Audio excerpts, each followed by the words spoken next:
Nah, tipsnya adalah pelajari contoh soal itu karena hampir sebagian besar soal itu yang akan ditanyakan. Kayak kalau di kampus beli contoh soal tahun lalu tahun buat lalu. dipelajarin. Ya, bang soal.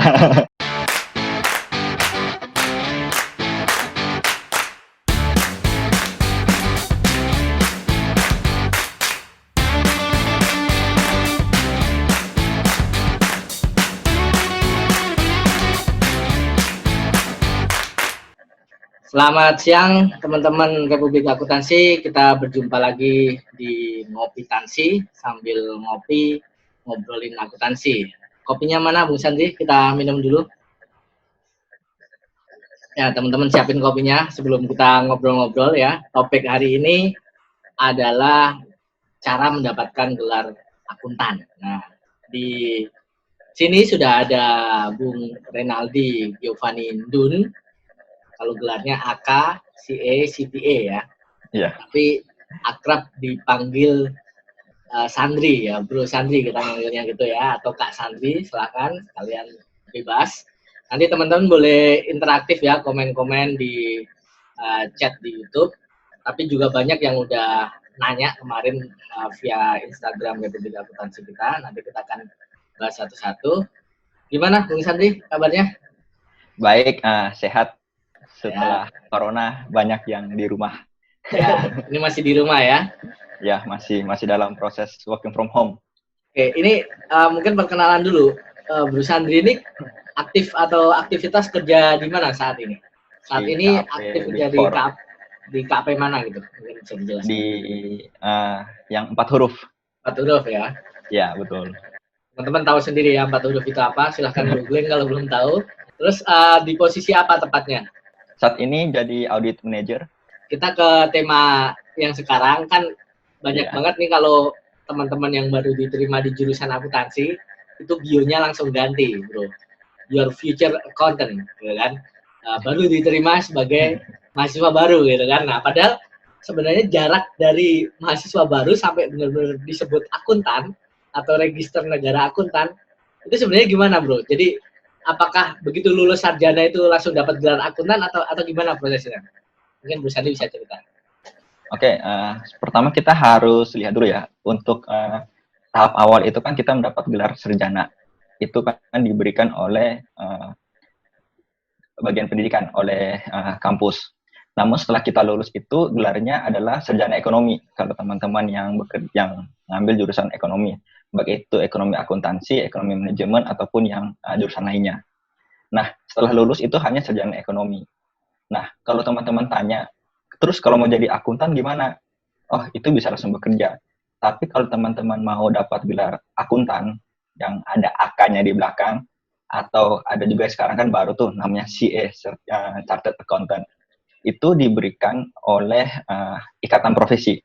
Kalau CA itu diberikan oleh IAI, tapi di satu sisi juga ada pengakuan dari negara berupa gelar akuntan yang di belakangnya ada nama AK. Dan itu diperoleh kalau misalkan teman-teman sudah terdaftar di Kementerian Keuangan, punya nomor register negara akuntan, seperti itu. Oke, jadi setelah lulus itu baru namanya sarjana gitu ya. Ya, untuk sarjana. Jadi akuntan, tahapan-tahapan lainnya masih jauh lagi gitu ya. Masih jauh. Sebenarnya sama kayak ini, bro, kayak dokter kan. Orang rata-rata bilang kuliah dokter tuh lama ya, 6 tahun. Ya. Padahal kalau dia mau sarjana kedokteran aja 3,5 tahun atau maksimal 4 tahun itu selesai kan, sama kayak kita ya. Ya, betul, masih 3 tahun 4 tahun itu masih SKET. Iya, ada DR. Betul. Ya. Untuk jadi dokter atau DR di depan sama dengan kita untuk jadi akuntan atau AK di belakang. Dan itu udah bukan dari sekolah lagi tapi dari asosiasi profesi tadi ya. Betul, asosiasi profesi. Kan banyak nih, bro ya, ada minimal ada 3 ya yang diakui. Itu ada Chartered Accountant dari IAI atau CPA dari IAPI, Certified Public Accountant ya. Ya, betul. Sama Certified Professional Management Accountant dari IAMI. Nah, ya, ini bedanya apa? Jadi teman-teman kalau mau ngambil yang mana, jalur yang mana itu gimana, bro? Mau dikasih pencerahan? Ya, jadi benar tadi ada 3 profesi atau 3 asosiasi profesi yang ada di Indonesia yang cukup besar. Itu ada yang IAI, Ikatan Akuntan Indonesia, Ikatan Akuntan Publik Indonesia atau IAPI, dan juga Ikatan Akuntan Manajemen Indonesia. Kalau teman-teman misalkan punya cita-cita untuk menjadi akuntan yang notabene itu membuat laporan keuangan seperti itu, atau akuntansi yang benar-benar akuntansi lah, itu bisa ngambil CA, Chartered Accountant. Tapi teman-teman yang ingin punya spesialisasi di bidang audit atau akuntan publik, itu bisa ngambil yang CPA dari IAPI. Tapi kalau teman-teman lagi yang punya passion di, oh saya pengen nih jadi akuntan, tapi yang bagian produksi, yang hitung-hitung biaya produksi, gimana buat penghematan, nah itu jadi akuntan manajemen, kayak gitu. Jadi ketiga profesi ini sebenarnya ada saling terkait, tapi punya spesialisasi terpisah, seperti itu. Oke. Jadi masing-masing punya spesialisasi gitu ya? Ya, betul. Nah, nanti ujungnya dari salah satu yang bisa dapat salah satu aja dari 3 sertifikasi ini udah bisa jadi akuntan gitu ya, Bro ya? Register negara akuntan gitu ya? Ya, setelah punya sertifikasi itu bisa mendaftar ke Kementerian Keuangan untuk mendapatkan register negara akuntan. Kalau sekarang tuh kodenya RNA, nomornya sekian. Nah, kalau teman-teman misalkan mau cari siapa aja, itu bisa cek ke Kementerian Keuangan. Itu terdaftar di Kementerian Keuangan.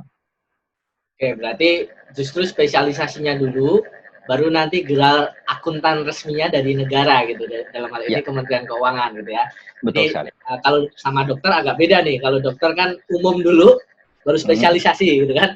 Kalau kita justru malah sertifikasi dulu yang spesialis apakah manajemen, atau chartered akuntan, atau yang akuntan publik, baru ke gelar akuntan gitu ya. Oke ya, teman-teman nanti silahkan dicek minatnya di mana. Kalau tiga-tiganya boleh nggak, Bro?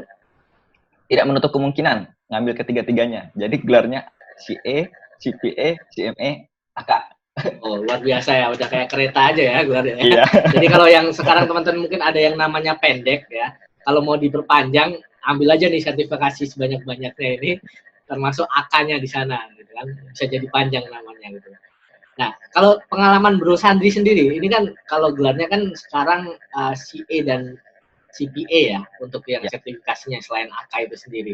Pengalaman dulu, kenapa sih ngambil mana dulu nih, CA atau CPA dulu? Dulu gimana ceritanya setelah lulus sarjana? Nah, dulu setelah lulus sarjana itu saya ambil profesi akuntan di Gajah Mada. Setelah lulus itu dapat gelar AK, karena kalau kita ada cara jalur lama lah dulu. Itu lewat PPAK. Setelah PPAK itu kemudian lulus dan diregistrasi ke negara, sudah dapat AK duluan. Nah, setelah dapat AK, terus muncullah CA setelah ada undang-undang baru yang terkait dengan ini profesi akuntan. Dari situ kita hanya mendaftar ulang saja ke asosiasi. Jadi langsung dapat gelar CA. Jadi itu masih cara yang lama, mekanisme yang lama. Dan mungkin yang perlu diingat, kalau mau dapat gelar itu kita harus jadi bagian dari masing-masing asosiasi. Jadi member lah. Oke, berarti waktu itu CA-nya nggak tes ya? Ini cuma konversi aja kalau zamannya besar. Ya, betul. Dulu hanya konversi CA-nya. Oke.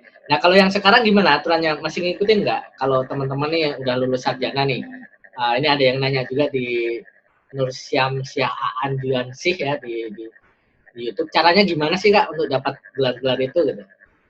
Ya, untuk saat ini kalau mau dapat gelar CA, itu kita harus pertama menjadi anggota IAI dulu. Setelah itu kita mendaftar untuk mengikuti ujian CA. Ada beberapa persyaratannya. Untuk yang detail teman-teman bisa buka ke websitenya IAI. Tapi untuk gambaran garis besarnya itu nanti akan ada 2 level. Yang pertama itu level dasar, kemudian level lanjutan. Level dasar itu nanti akan ada tesnya tersendiri. Setelah itu ada level lanjutan, dan itu hampir sama seperti mata kuliah kita. Ada akuntansi pengantar, ada lanjutan, seperti itu. Nah, sayangnya untuk mendapat gelar CA, setelah teman-teman lulus kedua tes itu, teman-teman harus punya pengalaman 3 tahun di bidang akuntansi. Boleh menjadi dosen akuntansi, boleh menjadi akuntan di perusahaan, bisa juga karena teman-teman punya pengalaman di akuntan publik. Jadi, syarat untuk jadi gelar CA adalah teman-teman harus punya minimal 3 tahun Tapi teman-teman jangan khawatir, misalkan, oh saya mau lulus nih, udah baru lulus, dan pengen ngambil dulu nih ujian, boleh saja, tapi gelar CA-nya itu masih ditahan, belum bisa diberikan oleh IAI. Setelah teman-teman punya 3 tahun pengalaman, baru akan diberikan gelar CA oleh IAI, seperti itu prosesnya. Berarti intinya daftar aja ya, baik itu IAI, IAPI atau IAMI, di sana sebenarnya udah cukup lengkap. Dan bisa mulai dari sekarang ya, kayaknya nggak harus nunggu lulus kuliah ya? Apa? Nggak harus. Nggak harus ya. Nah, cuma nanti gelarnya itu diberikan ketika pertama lulus kuliah, kedua ada pengalaman 3 tahun tadi ya. Iya, betul. Pengalaman 3 tahun lagi. Jadi mungkin kalau kayak dokter itu juga mereka harus praktek dulu gitu ya. Kita pakai analogi dokter karena profesi ini udah lebih dikenal sama teman-teman gitu kan. Singgungan dengan kehidupan sehari-hari, jadi kita pakai analogi ke sana. Kalau dokter itu kan harus ada koas ya. Koas. Nah itu kan harus praktek dulu di rumah sakit dan sebagainya. Nah di kita juga harus praktek dulu bahkan sampai 3 tahun. 3 tahun, ya. Kemudian nanti sertifikasinya akan diberikan gitu. Nah ini saya lagi buka websitenya juga, kalau yang CA itu ada 7 mata pelajaran atau mata tes ya yang diujikan. Nah itu kemudian mungkin kalau akuntan publik itu ada sekitar 10 atau 11 tadi saya cek. Kalau yang di IAMI ini ada 9 gitu ya. Jadi yang CA 7, IAPI 11, kemudian yang IAMI ada 9. Nanti bisa teman-teman, yang benar kata Bu Sandri tadi, kebanyakan seperti mata kuliah kita di akuntansi. Jadi kayak ngulang aja sebenarnya, Bro ya. Betul. Jadi waktu kita misalkan yang sudah kerja terus mau mengambil itu saat ini, agak kayak malas, saya harus kayak belajar lagi nih akuntansi dasar, akuntansi lanjutan. Jadi sebenarnya kalau teman-teman yang masih kuliah atau menjelang lulus itu bisa ngambil, setidaknya nggak terlalu banyak jeda antara teman-teman waktu lulus dan teman-teman nanti sudah bekerja. Karena ketika bekerja yang kita tahu itu kebanyakan yang praktek, teorinya agak kita lupa. Ya, jadi ini tips bagus nih, kalau mau ngambil mending dicicil aja ya, pas fresh graduate atau bahkan misalnya pas lagi nunggu mau nyari kerja tuh, sekalian mau ujian di situ, atau bahkan ketika belum lulus, karena secara teori masih banyak keinget gitu ya. Kalau kerja mungkin udah lupa, karena yang dites banyak teorinya juga kan ya Bro ya? Iya, betul. Nah, kalau yang CPA itu lebih unik. Misalnya teman-teman sudah lulus, bisa ujian CPA tapi yang dasar. Nah, gitu. Setelah teman-teman ujian CPA yang dasar, itu dapat gelar CPA, Associate CPA. Jadi belum pengalaman 3 tahun, tapi sudah mendaftar dan sudah ikut ujiannya, yang dasar saja ya, dalam hal ini, dapat gelar ACPA. Nah, setelah itu teman-teman ikut ujian lanjutan dan punya pengalaman 3 tahun, baru dapat gelar CPA. Oke. Jadi kalau CPA itu ada gelar sementara ya, namanya betul. Associate CPA gitu ya. Jadi kalau ditanya ACPA sama CPA, tentu saja yang gelar sebenarnya ada CPA. Tapi Associate CPA itu bisa dikasih dulu bagi teman-teman yang udah lulus dasar tadi ya. Ya, dasar dan belum punya pengalaman 3 tahun. Dan belum punya pengalaman 3 tahun. Kalaupun udah lulus semua, tapi belum pengalaman, berarti dapatnya ya Associate CPA tadi ya. Betul, ya. Nanti ketika udah 3 tahun, balik lagi untuk minta yang CPA-nya. Ya. Oke. Untuk yang di IAPI bisa begitu, tapi untuk CA dan CPMA kayaknya nggak ada associate. Nggak ada gelar sementara.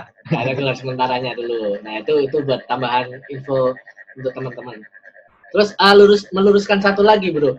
Jadi banyak nih istilah akuntan publik itu kan orang agak rancu ya, teman-teman juga mungkin ada yang rancu. Akuntan publik itu maksudnya akuntan pemerintah, sektor publik, atau gimana sebenarnya nih kan CPA kan public accountant, itu maksudnya akuntan di pemerintah lawannya sektor private atau gimana Bro? Oke, jadi sebenarnya akuntan publik itu tuh mengarah kepada sektor akuntan yang melakukan prosedur audit atas laporan keuangan. Jadi dia bersifat independen, memberikan opini atas laporan keuangan. Kalau teman-teman ingat yang pembelajaran auditing ya, atau audit dasar. Jadi akuntan yang bekerja secara independen memberikan opini atas suatu hal, bisa laporan keuangan, bisa yang lainnya, dan itu dipakai oleh pihak lain atau pihak ketiga, bisa oleh pemerintah, bisa oleh sektor swasta juga. Jadi kata publik itu seolah-olah mereka itu punyanya publik. Jadi akuntan yang bekerja untuk publik dan independen. Ada juga akuntan yang sektor pemerintah. Nah, itu orang-orang yang bekerja di bukan BUMN, maksudnya bekerja di kementerian, dan itu kayak misalkan buat budget atau buat laporan realisasi seperti itu. Oke, jadi ini jangan salah kaprah ya. Yang CPA dari IAPI itu bukan berarti untuk bekerja di pemerintah, tapi publik Bukan. di sini tadi informasi publik gitu ya. Iya. Justru malah untuk auditor kalau kita mau pakai bahasa yang gamblang, kalau yang mau kerja di KAP ngambilnya CPA gitu ya, Bro ya. Iya, betul. Kalau misalnya teman-teman mau kerja di perusahaan, misalkan menjadi akuntan biasa, di ini kantor akuntan, tapi yang memberikan jasa akuntan ya, bukan yang memberikan opini, itu bisa ngambil yang CA. Kalau CPA itu benar tadi, itu untuk yang mau jadi auditor. Itu kita sarankan untuk ngambil CPA.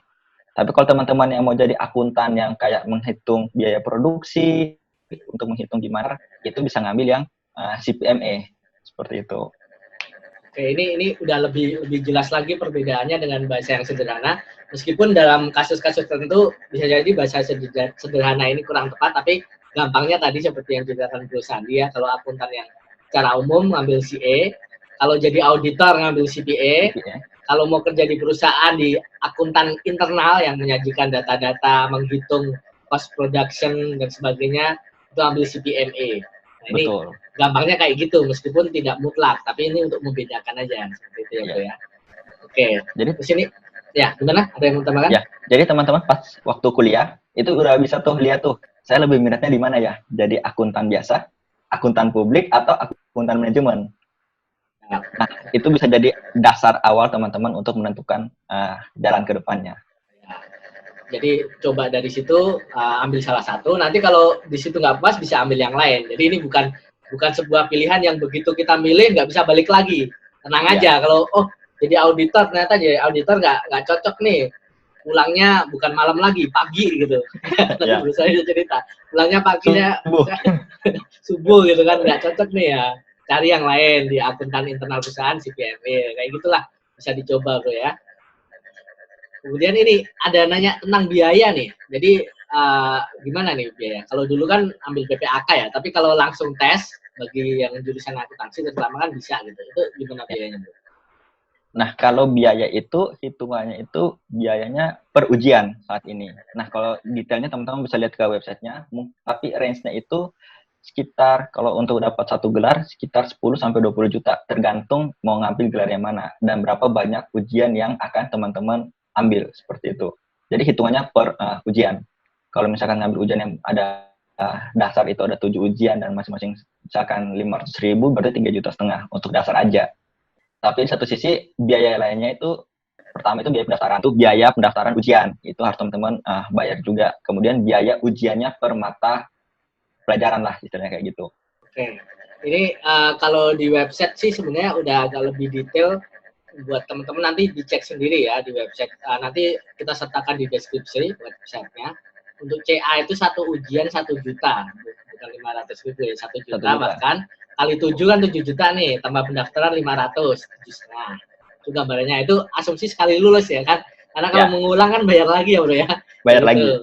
Tapi setahu saya kalau misalkan nggak lulus bayar lagi ada diskonnya. Betul. Mungkin separuh harga atau berapa nanti teman-teman bisa cek lagi. Kita nggak akan mengulang informasi detail itu. Kemudian untuk yang CPMA ini kalau saya cek itu 400.000 per ujian. Ujiannya ada 9. Jadi 3,6 juta kan. Tambah pendaftaran 400, 4 juta. Itu CPMA.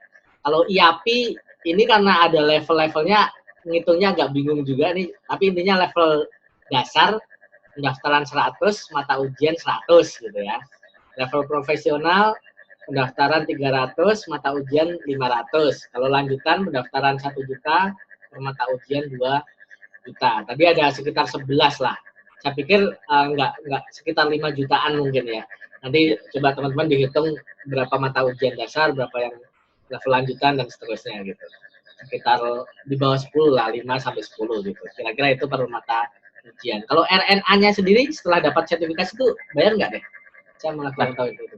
Kalau RNA itu nggak perlu bayar lagi, kita tinggal mendaftar ke Kementerian Keuangan. Jadi tidak ada biaya yang dikeluarkan. Dan biasanya itu dibantu oleh profesi. Kalau misalkan teman-teman itu dapat CA, itu bisa minta bantuan dari IAI untuk mendaftar ke Kementerian Keuangan. Ada website yang khusus untuk kayak dibantulah sama si IAI-nya. Karena kita udah jadi anggota asosiasi profesi itu ya.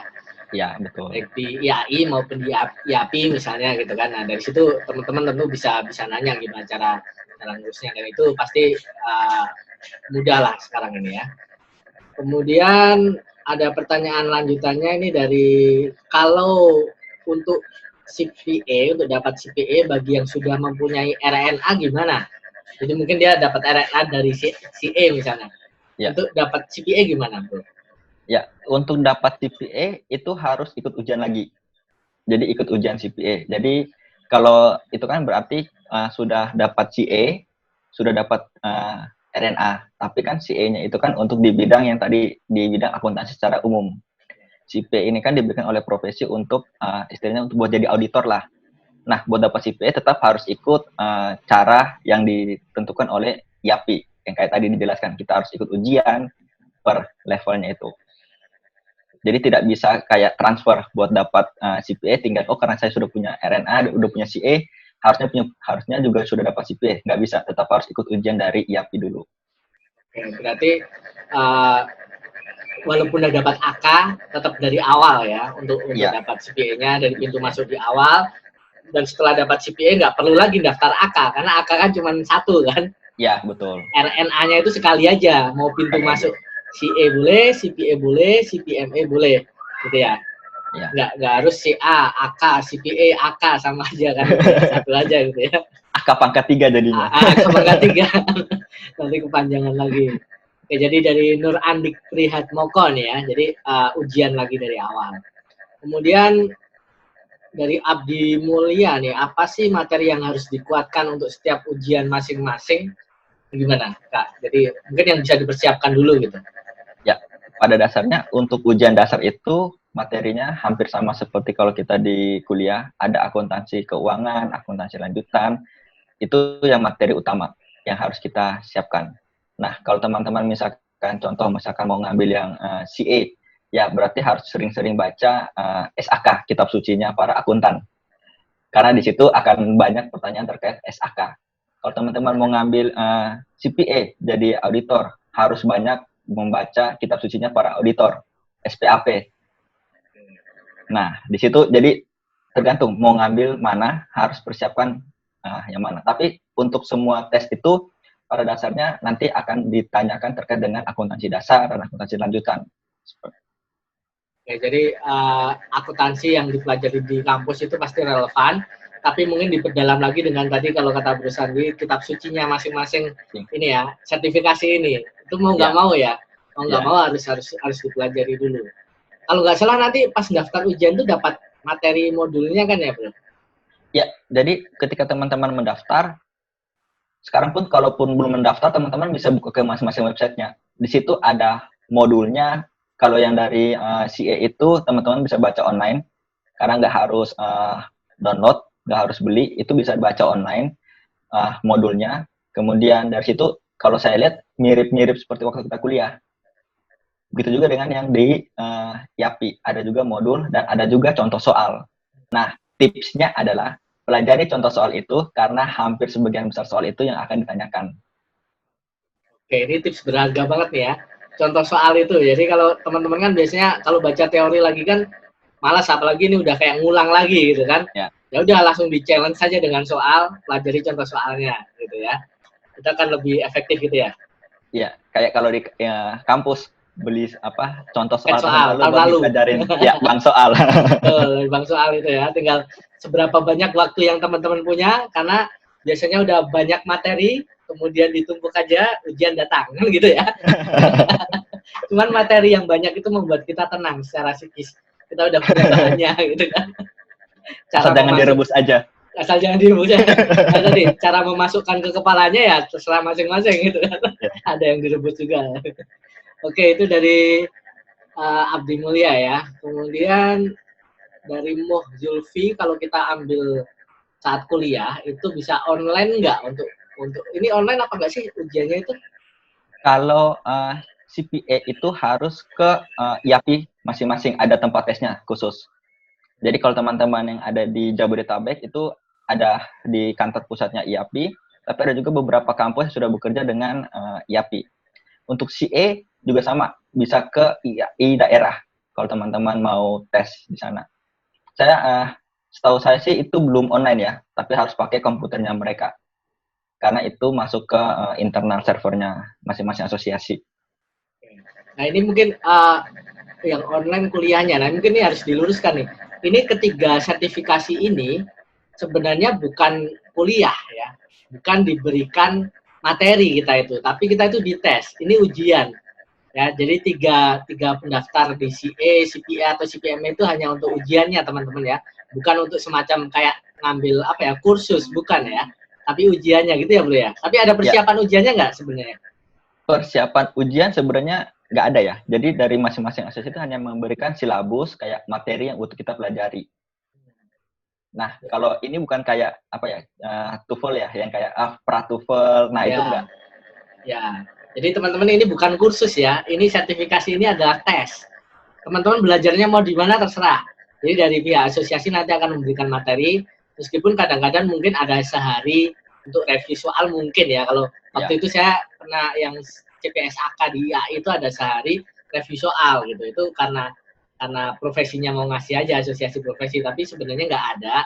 Jadi intinya ini belajar sendiri terserah. Ini daftar untuk ujian, bukan daftar untuk kursus gitu ya. Ya, betul. Gitu ya. Untuk Muzulfi. Kemudian untuk Del Nigel, kalau mau ambil akuntan publik maksudnya CPA kali ya, itu ambil konsentrasi apa di kampusnya mungkin gitu kali ya. Nah, kalau teman-teman di kampus, seingat saya ya, karena udah lama kuliahnya, itu kan ada mata kuliah pengantar audit. Kalau dulu zaman saya ada auditing 1, ada auditing 2. Terus ada lagi yang kuliahnya itu yang mata kuliah pilihan ya, kalau sekarang masih ada. Itu namanya auditing 3 ya, yang lebih kayak advance-nya lagi, yang kayak kalau nggak salah itu teman-teman nanti diminta untuk magang ke akuntan publik yang di sekitar kampus kalian. Jadi kalau teman-teman mau masuk atau mau terjun ke dunia akuntan publik, pertama itu ngambil yang terkait dengan audit di kampus kalian. Yang kedua terkait dengan akuntansi. Akuntansi dalam hal ini adalah yang kayak misalkan akuntansi keuangan dasar, akuntansi keuangan menengah, dan lanjutan. Seperti itu. Kenapa seperti itu? Karena gini, kalau kita mau bekerja sebagai akuntan publik, berarti kita kan melakukan pemeriksaan.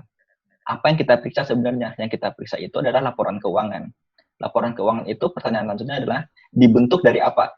Dibentuk dari standar akuntansi. Ada aturan mainnya. Nah, untuk kita melakukan pemeriksaan, kita harus benar-benar tahu ini benarnya kayak gimana. Jangan sampai kita mau meriksa tapi kita nggak tahu yang benarnya seperti apa. Jadi 2 poin tadi. Pelajari terkait dengan akuntansi keuangan. Yang kedua, pelajari juga terkait dengan mata kuliah yang membahas tentang audit. Seperti itu. Oke, itu kalau untuk persiapan mau CPA, ya akuntan publik dari IAPI, konsentrasi mungkin kalau di kuliah ada konsentrasinya, perbanyak pelajaran-pelajaran tadi 2 hal, akuntansi keuangan dan auditing ya, betul. Semoga menjawab dari Del Nigel. Kemudian kalau Ilham Miftahul Huda, kalau akuntan pemerintah, fokusnya kemana ini ya? Bisa jawab nggak? Nah, kalau akuntan pemerintah itu waktu di kampus ada juga, kalau nggak salah ya, penjurusan ke akuntan pemerintah. Nah, dan itu teman-teman juga bisa mendaftar di IAI. Jadi IAI itu nanti ada sertifikasi untuk akuntan pemerintah dan ada kitab sucinya tersendiri. Kayak gitu. Kalau nggak salah standar SAP-nya SAP, standar akuntansi pemerintahan. Dan itu pola pikirnya agak berbeda dengan akuntansi keuangan pada umumnya. Betul.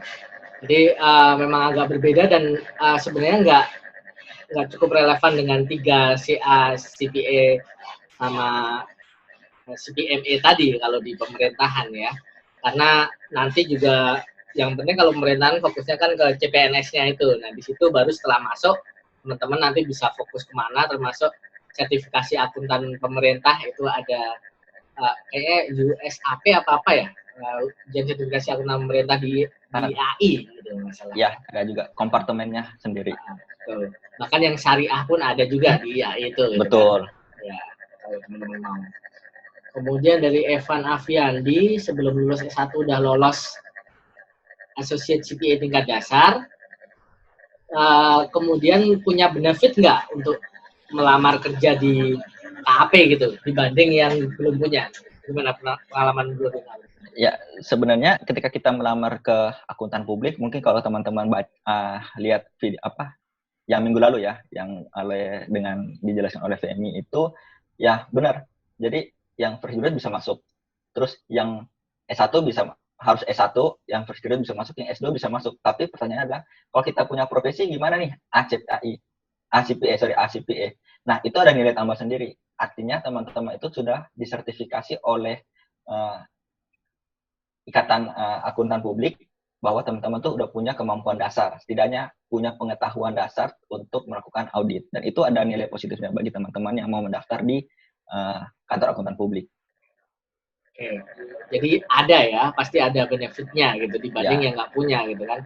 Ini kita bisa memposisikan diri sebagai recruiter lah. Kalau teman-teman jadi HRD-nya di KAP, ada 2 orang nih, yang satu punya associate CPA, yang satu enggak. Kalau perbandingannya sama, kan pasti yang milih yang associate CPA gitu kan.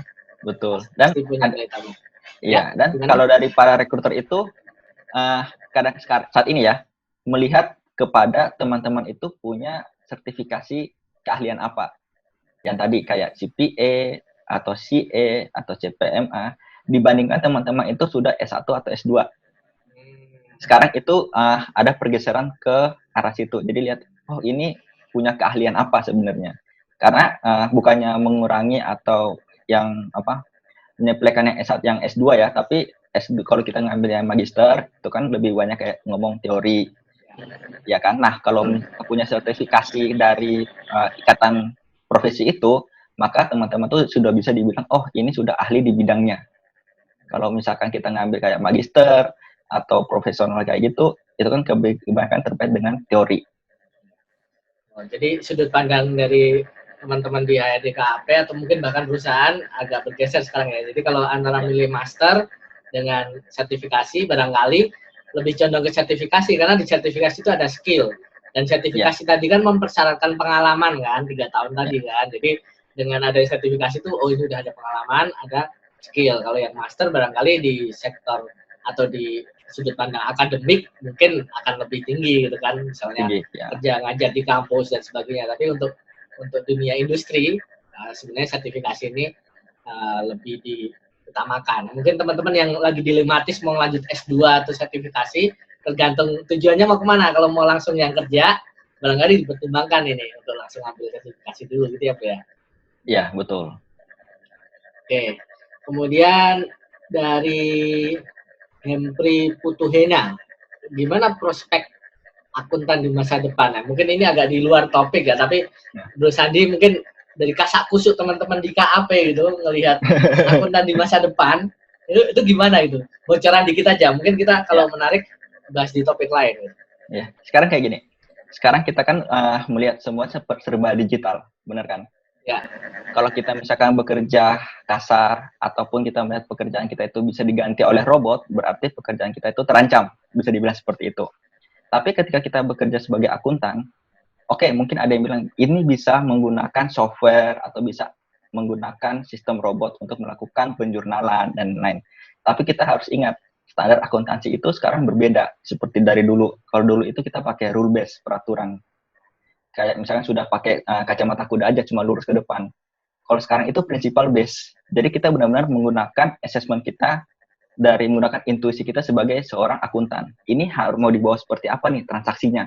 Apakah ke cara A atau ke cara B? Dan itu tidak bisa dilakukan oleh robot untuk saat ini ya. Jadi kalau mau dibilang masa depannya seperti apa, untuk saat ini sangat cerah. Terutama teman-teman yang bekerja sebagai akuntan publik. Karena kita harus memberikan jasa profesi dan memberikan assurance atau kepastian kepada para pembaca laporan keuangan bahwa laporan keuangan ini sudah wajar. Dan itu untuk saat ini belum bisa dilakukan oleh robot ataupun artificial intelligence. Ini dari informasi ibaratnya tangan pertama yang terjun di dunia KAP Big Four ya. Jawaban singkatnya masa depan gimana? Sangat cerah. Gitu. Detailnya kenapa? Mungkin lain kali bisa kita bahas ya. Tapi tadi udah dikasih bocoran sedikit sama Bu Sandri. Oke, kemudian dari Viral Channel untuk ikut PPAK berapa tahun, Kak? Ya, PPAK itu nggak sampai 9 bulan, 8 bulan kalau nggak salah ya. Hanya 2 semester. Itu pun di semester akhir itu ada kayak pemagangan. Mungkin nyambung dengan pertanyaan selanjutnya dari Andiko Wijaya. Ini mending ambil PPAK atau langsung CA? Sebenarnya dilema. Kalau teman-teman percaya diri bisa lulus CA, langsung aja ngambil CA. Atau misalnya gini aja, teman-teman misalkan punya kemampuan dan saya tuh sukanya belajar sendiri, nggak usah diajarin deh, saya belajar sendiri. Udah langsung aja ngambil CA. Kayak gitu. Tapi kalau teman-teman misalkan, saya lebih suka yang ada orang di depan, yang mengajar di depan, nah itu bisa ngambil PPAK. Jadi tergantung ke teman-teman masing-masing. Pengennya mau langsung ujian atau mau ikut proses belajar mengajar dulu. Itu kalau PPAK itu tetap nanti di endingnya ada ujian yang setara dengan CA gitu ya, Bu? Yang sekarang ya? Tetap ada kan? Ada. Karena sekarang untuk dapat CA itu oleh IAI. Jadi tetap harus ikut ujian juga. Dan setahu saya PPAK memang arahnya ke CA ya, bukan PPAK ke CPA, beda lagi ya? Setahu saya PPAK ke CA. Sama IAI, iya. IAI-nya. Karena tadi di website IAI itu juga ada tentang PPAK itu, jadi arahnya ke CA, teman-teman. Ini kayak kalau kita bisa bilang ngomongnya ya kayak bimbel. Kalau teman-teman mau langsung ujian SBMPTN, ya langsung aja ke CA, ke CPA atau ke IAMI, boleh ke CPMA. Tapi kalau mau belajar dulu di PPAK ini, waktunya nggak lama, kurang dari setahun, bayarnya luar biasa. Bro Sandi dulu berapa? Coba cerita bro. Habis berapa kira-kira? Seingat saya 15-20 juta ya. Ya, sekitar segitu ya. Tahun berapa itu dulu? Ya, kalau kita ambil 20-an juta lah mungkin. Nah, itu untuk waktu kurang dari setahun untuk persiapannya. Tapi kalau tapi udah nggak bayar ujian CA lagi kayaknya ya. Mungkin udah di situ. Cuman hanya CA aja. Kalau yang ujian yang lain nanti harus daftar lagi. Nah, kalau langsung ujian mungkin cukup 7,5 juta tadi kalau CA, tapi ada resikonya juga kalau nggak lulus ngulang. PPAK juga belum tentu langsung lulus meskipun peluangnya gede ya, tapi intinya persiapan teman-teman belajar seyakin apa tadi. Kalau udah yakin baru ambil gitu aja. Dan itu nggak harus sekaligus kan bro ya. Pelajaran-pelajaran atau mata ujian di semua sertifikasi itu nggak harus sekali ambil kan ya? Enggak, karena itu ada misalkan ujian dasar ada 7 mata pelajaran atau 7 tes, itu teman-teman bisa nyicil.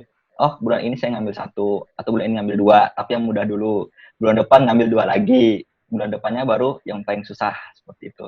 Itu bisa dilakukan.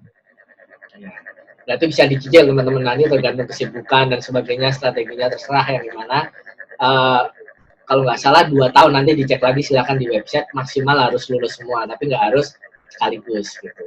Selain persiapan belajar, persiapan tabungan juga untuk bayarnya. Kalau sekaligus kan mahal nih, mungkin bisa dicicil sesuai tabungan juga gitu. Jadi disesuaikan dengan kondisi teman masing-masing.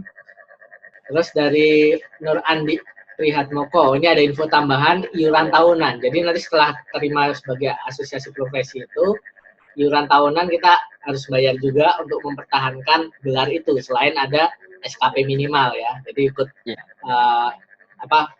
untuk kursus-kursus selanjutannya untuk memaintain keahlian kita.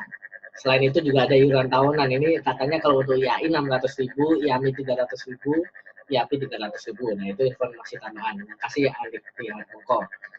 Nanti kita akan diminta setiap tahun itu ada minimum istilahnya SKP tadi, dan itu harus ikut PPL, Pendidikan Profesi Berkelanjutan. Tujuannya apa? Untuk merimain kita terus, ini loh teorinya seperti ini, prakteknya seperti ini, teorinya seperti ini, prakteknya seperti ini. Kalau teman-teman tidak memenuhi minimum SKP, itu nanti akan dicabut gelarnya. Jadi berbeda kalau misalkan teman-teman S1, S2, gelarnya nggak akan dicabut. Kalau ini teman-teman ngambil ini sertifikasi profesi, kalau kita tidak mengikuti minimum SKP yang disyaratkan, gelarnya kapan ini suatu saat bisa dicabut jika kita tidak memenuhi persyaratan lanjutan. Kemudian Muhammad Farhan, RNA itu untuk apa lah? Untuk apa RNA itu, bro?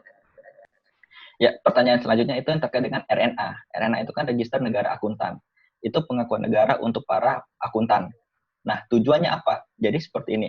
Kalau misalkan kita membuka praktek tertentu, contoh, kalau kita merupakan akuntan publik, jadi seorang auditor, kita ingin memberikan opini atau memberikan pendapat atas laporan keuangan. Dan itu harus melakukan tanda tangan atas laporan audit. Dan itu kalau misalnya kita sudah punya CPA, tidak serta-merta kita bisa melakukan penandatanganan atas laporan audit. Kita harus mendaftar dulu ke negara. Dalam hal ini Kementerian Keuangan untuk mendapatkan izin profesi. Nah, izin profesi ini itu contohnya tadi untuk RNA itu izin profesi untuk akuntan secara umum. Kalau izin profesi untuk akuntan publik itu di Kementerian Keuangan juga, jadi berbeda.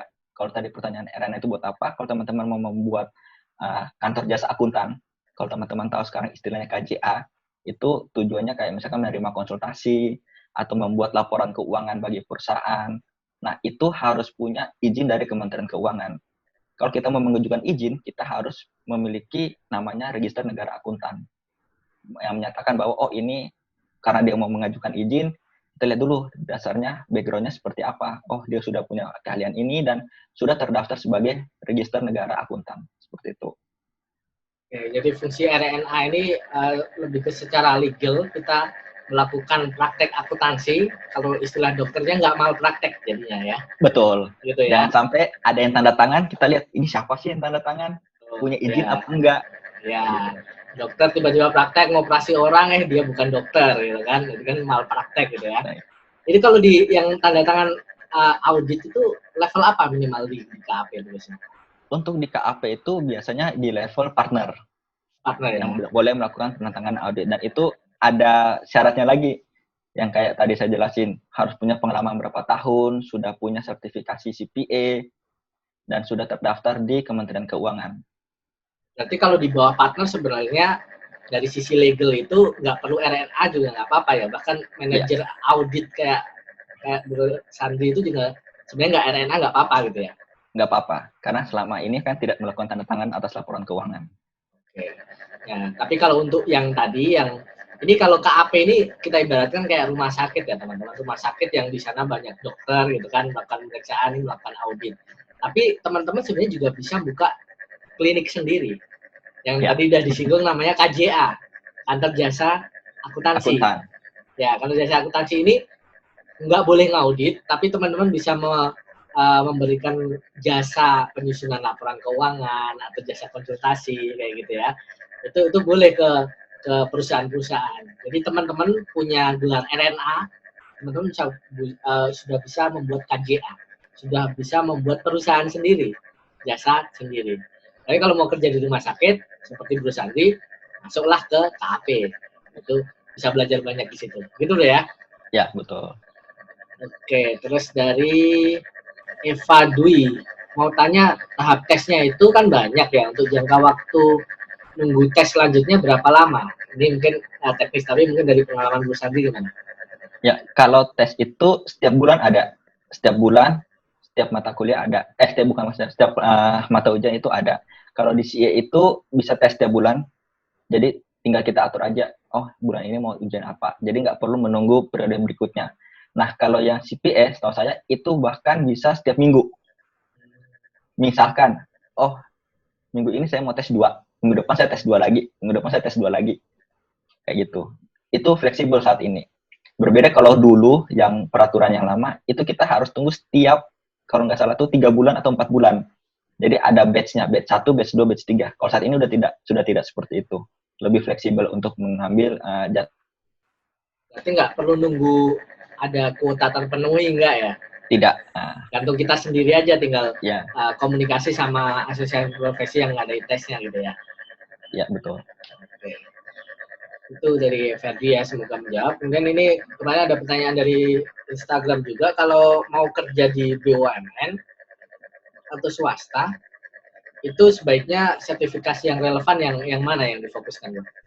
Iya, kalau teman-teman mau bekerja di BUMN atau di sektor swasta, dalam hal ini bekerja sebagai akuntan, itu eh, saya saranin aja itu ngambilnya yang CA. Itu yang paling dasar dulu.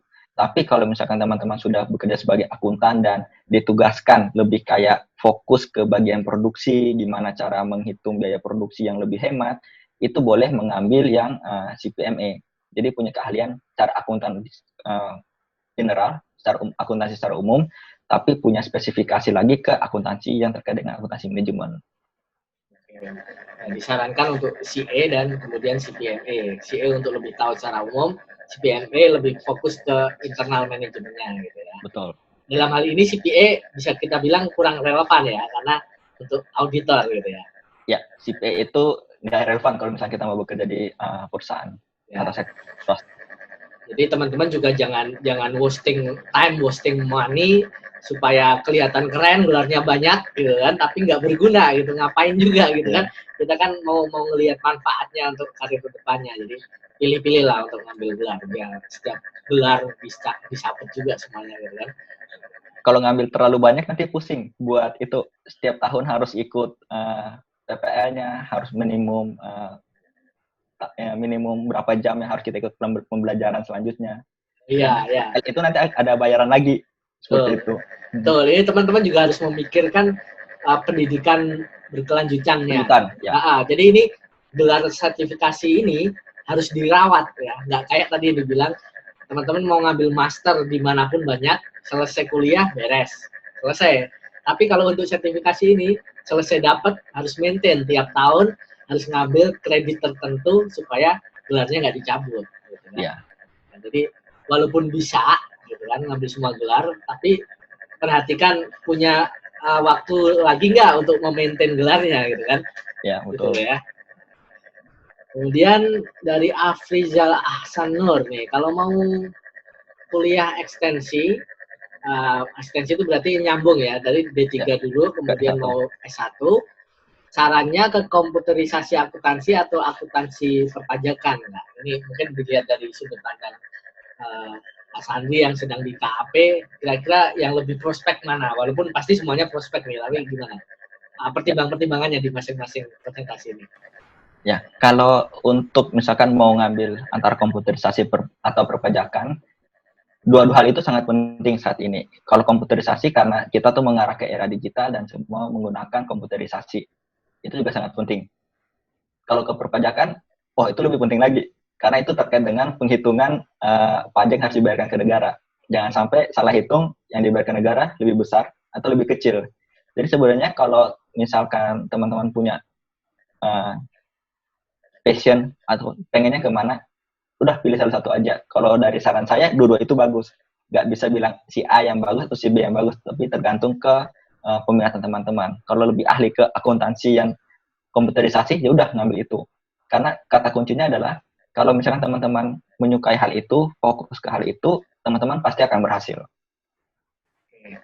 Semoga menjawab ya Afrizal Ahsanur, walaupun kita nggak bisa milih salah satu, tapi pesan-pesan tadi intinya semuanya bagus, asal fokus dan benar-benar niat di situ gitu ya. Jangan cuma ngambil konsentrasi itu setengah-setengah juga, tapi yang jelas masa depan perpajakan ataupun komputerisasi akuntansi, dua-duanya bisa punya masa depan yang cerah, asal kita ahli di bidang itu. Kalau ini pertanyaan lanjutannya, kalau udah ada gelar ekstensi, gelar diplomanya dipakai atau enggak, sebenarnya masalah pakai gelar itu nggak usah terlalu pusing ya. Jadi orang sebenarnya nggak akan melihat gelar kita, tapi ngelihat kemampuan kita, gitu kan. Gelarnya berderet-deret, begitu kerja bareng, nggak bisa kerja, itu juga terancam di depan juga di perusahaan manapun, gitu kan. Jadi malah bebannya lebih tinggi, gelarnya banyak kan punya ekspektasi lebih nih orang kan, gitu kan. Tapi kok ternyata nggak sesuai, jadi malah jadi nggak kecewa, gitu kan. Jadi gelar biasanya dicantumkan yang terakhir ya, kalau untuk yang gelarnya itu istilahnya apa? Sama ya, sejalur. Diplomanya akuntansi, sarjana akuntansi, ya cantumin yang terakhir aja, sarjananya aja gitu. Tapi kalau memang beda, biasanya dua-duanya dicantumin. Tapi itu nggak terlalu penting lah untuk pembahasan kita.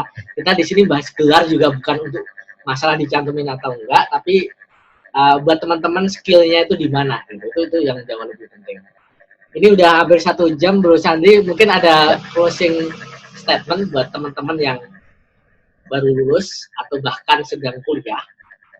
Gimana untuk mendapatkan gelar RNA dan sertifikasinya, kira-kira apa yang mau disampaikan ke teman-teman? Ya, yang pertama teman-teman harus tahu dulu saya itu minatnya di mana, sukanya yang mana. Setelah itu teman-teman bisa memilih satu di antara banyak profesi yang ada di Indonesia, baik itu CA, CPA ataupun CPMA. Kemudian kalau misalnya teman-teman punya waktu lebih, teman-teman itu bisa mempelajari hal itu saat ini. Jadi mulai nyicil lah pelan-pelan untuk mengambil sertifikasi tersebut. Terus kalau saran dari saya, ketika teman-teman mau masuk ke dunia kerja atau mau mulai kuliah, ketika kalian mungkin ya, oh saya ngambil akuntansi karena terpaksa, atau saya ngambil proses ini peminatan ini karena terpaksa, cobalah teman-teman review lagi passionnya di mana. Dan kalau teman-teman sudah yakin, oh saya tuh maunya yang ini nih, atau kuliah yang ini, peminatan yang ini, sudah teman-teman jalani itu dengan fokus. Kata kuncinya sih sebenarnya ketika kita mencintai apa yang kita kerjakan, kita udah pasti berhasil. Kalau kita mencintai apa yang kita kerjakan, sudah pasti kita akan berhasil. Jadi dari sekian banyak akuntansi itu, teman-teman nggak perlu mencintai semuanya, kalau nggak bisa, gitu kan? Ya. Masa sih nggak ada, gitu kan? Satu fokus atau satu sektor yang teman-teman sukai dari akuntansi itu, nah fokuslah ke situ, jadilah yang terbaik di sana, gitu ya, Bro Sandi. Makasih Bro Renaldi Giovanni Ndun atas waktunya untuk teman-teman. Makasih teman-teman Republik Akuntansi. Mari terus membuka akuntansi bersama Republik Akuntansi.